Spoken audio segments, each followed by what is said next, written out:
আসসালামু আলাইকুম জাহিদ ভাই, কেমন আছেন? ওয়ালাইকুম আসসালাম। আছি, ভালো আছি আলহামদুলিল্লাহ।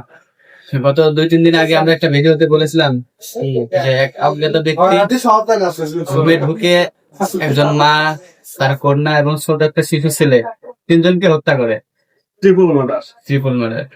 তো এই বিষয়ে সত্যতা আসছে, আসামি ধরা পড়ছে। আসামি ওনার দেবর, ওই মহিলার দেব। মহিলার দেবর। এর আগে উনি তো মার্ডার কেসের আসামি, আমরা আগে বলছি। তার ভাই সহযোগিতায় ছাড়া পেয়ে, তার ভাই পাশের রুমে থাকতো, তার ভাই যখন রাত্রে ডিউটিতে গেছে তো তাকে মেরে ফেলা হয়েছে। ভিডিওটা তো আপনি দেখবেন, বিস্তারিত বলেন।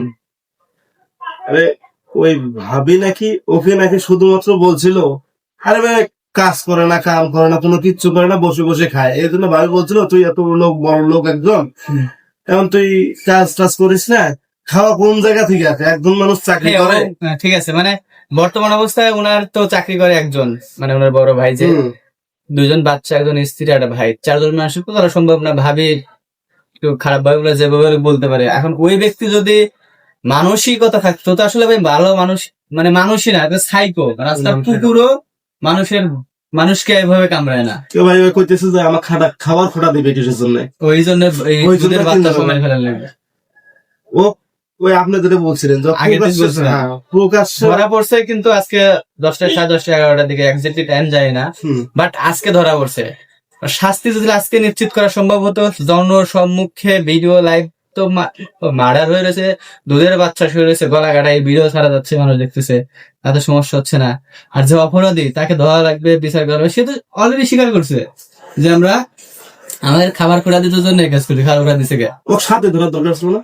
তাহলে সাথে ধরার দরকার ছিল। সাথে সাথে যদি এটার তার অপরাধ সে নিজে স্বীকার করছে জনসম্মুখে, সেম ও অপরাধ, শিশু গলা কাটতে পারছে, হয় গলা কাটক, তাহলে শুট করে ডাইরেক্ট যদি মাইরে সারা দেশের লোকে দেখানো যেত, তাহলে ভবিষ্যতে এই কাজগুলো, আমার তো মনে হয়, আমি আমার জায়গাতে বলতেছি, আসলে বললে তো আর হয়ে যায় না, কমে যেত, কমে যেত, কমে যেত।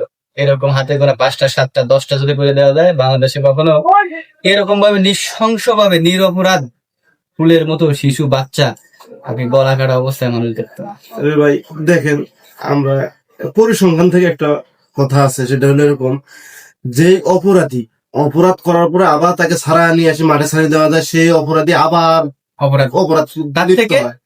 কয়েক গুণ অপরাধী হ্যাঁ। করতে হয়, সে ঘটনার পুনরাবৃত্তি হলো না। অবশ্যই।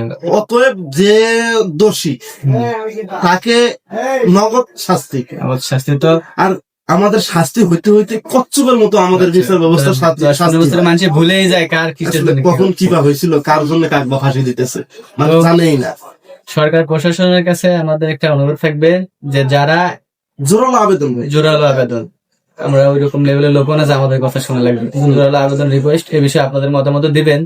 যারা একদম রেপিস্ট, শিশু বাচ্চা, আসিয়া, এগুলো আরো অনেকে এরকম, মানে বলতে গেলে তো অভাব নাই। না বলে শেষ করা, যখন প্রমাণ হবে স্বীকার করবে, মানে চাক্ষুর প্রমাণ, আবার ফাঁসায় দেওয়া না, প্রমাণ হয়েছে, ডাইরেক্ট ব্রেক, নগদ জনসম্মুখে ভিডিও করে লাইভে, তাহলে আমার মনে হয় এই ধরনের অপরাধ থেকে ধর্ষণের ঘটনাটা যত ভাইরাল না হয়েছে, তার সাথে দ্বিগুণ ভাইরাল লাগবে যে এই অপরাধকারী শাস্তি পাইছে। যেমন এই যে ট্রিপল মার্ডার, ওই যে বাচ্চাটা দেখছেন তো, এই বাচ্চার এই অবস্থা, এরপরেও সেই আসামি এখনো চলমান। আবার দেখা যাবে যে অতিরিক্ত কথা না বলে এই বিষয়ে আপনাদের মতামত জানাবেন, আর কি ধরনের শাস্তি কতক্ষণের মধ্যে হওয়া উচিত যাতে ভবিষ্যতে এরকম ঘটনা পুনরাবৃত্তি না হয়, এ বিষয়ে আপনাদের মতামত জানাবেন। আজকে পর্যন্ত সবাই ভালো থাকবেন, সুস্থ থাকবেন, আল্লাহ হাফেজ।